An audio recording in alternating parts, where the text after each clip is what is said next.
When archaeologists uncovered ancient Viking homes buried deep beneath the frozen soil of Greenland and northern Iceland, they expected the usual: bones, tools, maybe a few artifacts.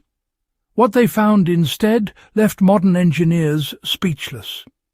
These homes, standing silently for nearly 1,000 years, had survived brutal Arctic winds, constant freezing and shifting ground.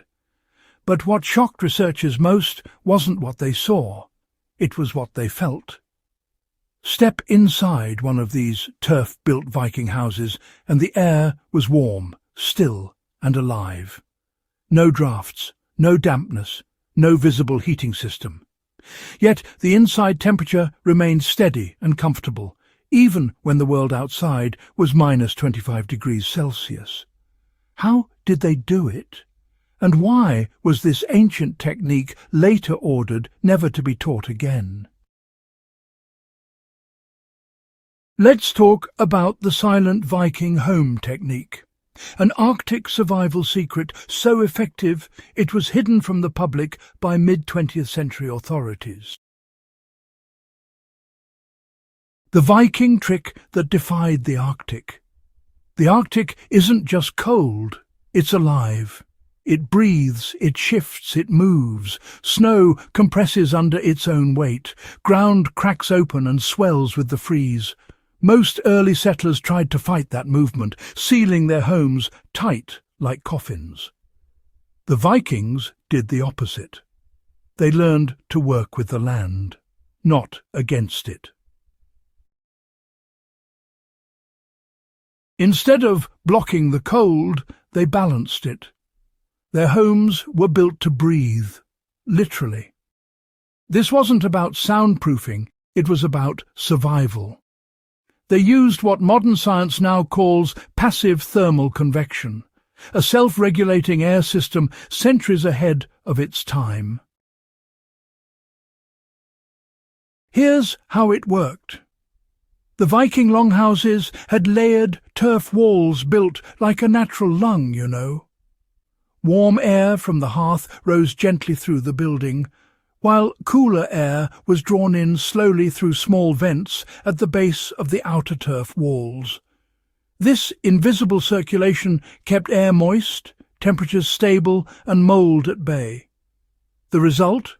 Warm, clean air, no drafts, no smoke build-up, and, well, zero fuel waste. When modern scientists rebuilt these homes in controlled Arctic tests, the results were almost unbelievable. Inside temperatures held at around 18 degrees Celsius with minimal firewood. No fans, no chimneys, just balance, breath and brilliance. The hidden genius behind Viking home design. At the heart of this technique was an understanding of nature's rhythm. Vikings weren't mathematicians, they were observers. They built with patience and intuition, using only what the environment offered. The homes started with a deep stone base, acting like a heat battery, absorbing warmth from the fire during the day and releasing it slowly through the night. Above that came the turf layers, hand-cut squares of living earth, roots and soil stacked in alternating directions. Each block trapped microscopic pockets of air, creating natural insulation. Between layers they slipped in dried seaweed or straw, tiny but vital for airflow. These narrow airways made the entire wall breathe, circulating air silently and constantly. The roof tied everything together. It wasn't the tall, pointed roof we associate with medieval Europe.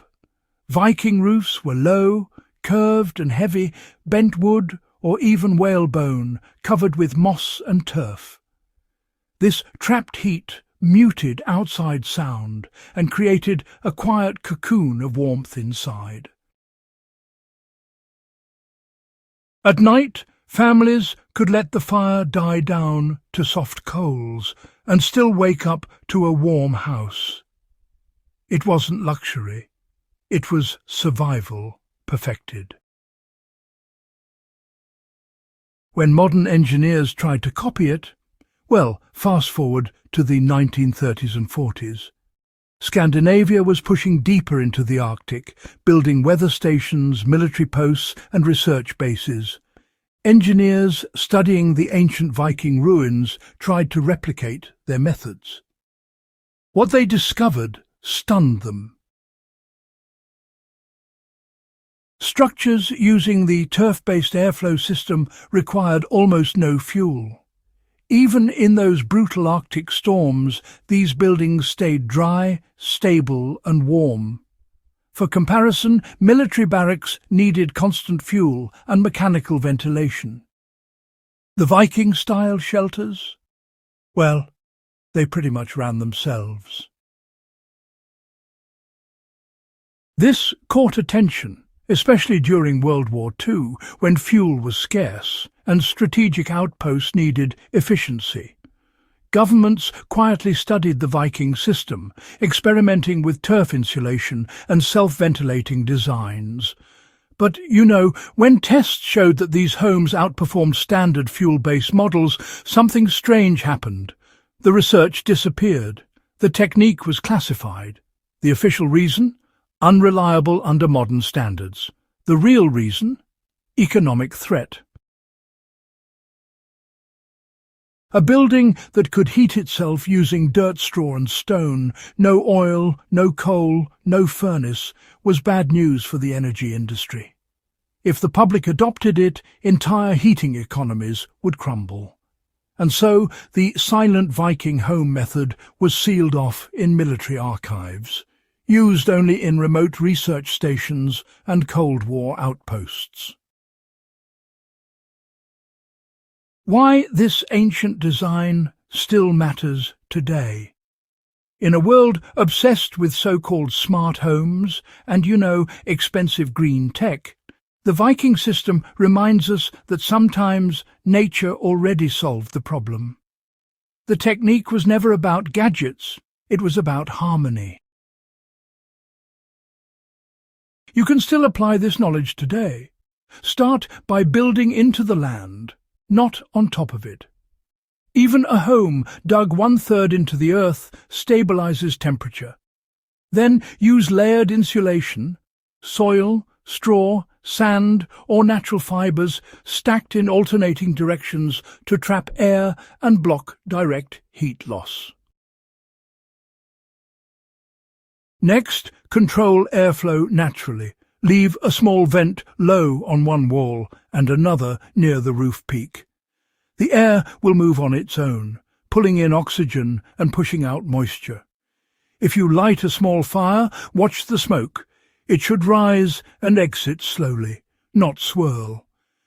Once you find that balance, the system runs almost silently, just like the Viking homes did.